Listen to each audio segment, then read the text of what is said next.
Nous sommes avec Souleymane Agne, copromoteur du projet Natangué. Nous sommes ici au CESAC, juste après la délibération du concours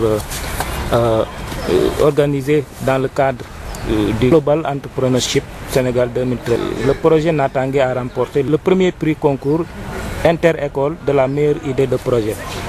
Souleymane Agne, voilà donc un deuxième trophée en 2 ans. Je pense que c'était en 2012 que vous avez remporté le concours national Entrepreneurship is Guide, organisé par l'ambassadeur de la Grande-Bretagne. Donc je voudrais avoir vos premières impressions par rapport à cette nouvelle réussite. En fait, c'est un grand plaisir. Tout d'abord, je m'en vais d'abord remercier ceux qui nous ont appuyés. En l'occurrence, je vais parler de M. Siassi, qui a toujours été notre coach, qui a toujours été à nos côtés, qui nous a toujours appuyés. C'est le président fondateur de JCA, Jeunesse Consciente et Responsable. Et aussi remercier certains gens qui nous ont appuyés comme Omando. En fait, c'était un grand plaisir de participer à ce concours. Entrepreneuriat Week 2013 Sénégal. Et déjà, c'était aussi un grand plaisir de le remporter aussi, une fois de plus, de remporter le premier prix. Et cela montre tout simplement, témoigne pour le projet, c'est-à-dire tout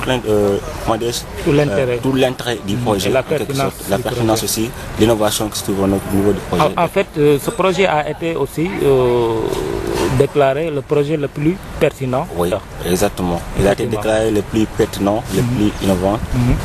Et qu'est-ce que ça vous inspire en termes de motivation? Ça montre que nous sommes des jeunes, mais aussi que nous avons des idées, mais aussi des idées d'entrepreneuriat, c'est-à-dire d'entreprendre des choses qui à l'avenir peuvent en quelque sorte, qui à l'avenir peut en quelque sorte influencer, si je veux dire, poser un impact sur le développement du Sénégal. Ça nous montre tout simplement aussi, ça nous encourage et nous donne plus de motivation et nous montre que nous avons quelque chose, nous avons de l'or entre les mains et nous allons tout faire aussi pour essayer de la réaliser et surtout les réaliser, ce qui est important.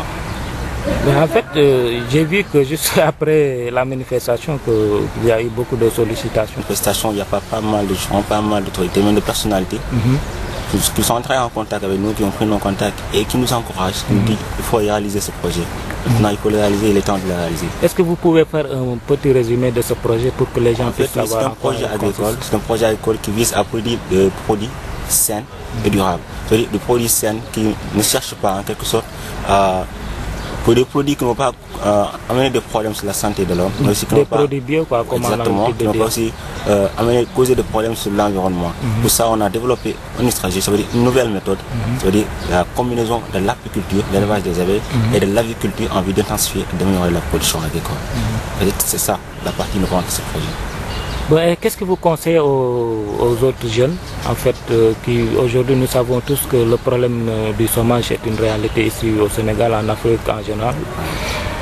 En fait, ce qu'il y a à conseiller, c'est qu'il y a des jeunes qui attendent tous de l'emploi auprès de l'État.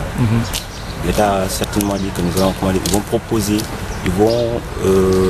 proposer des emplois, mais il ne faut pas s'attendre à que l'État puisse donner plus de 5 millions de jeunes des emplois. C'est impossible.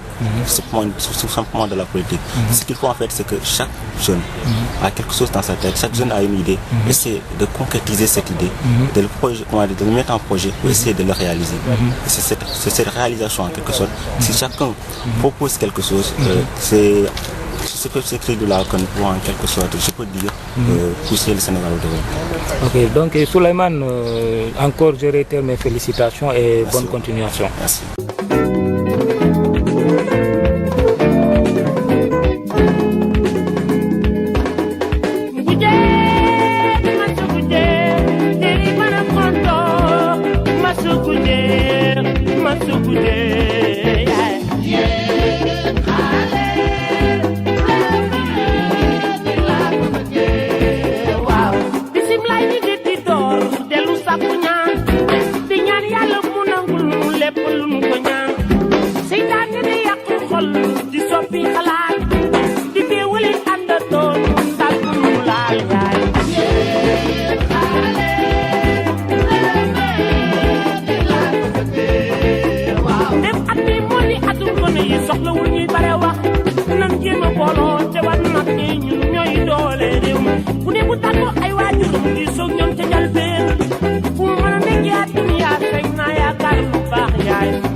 jëm sa kanam kontaan naa.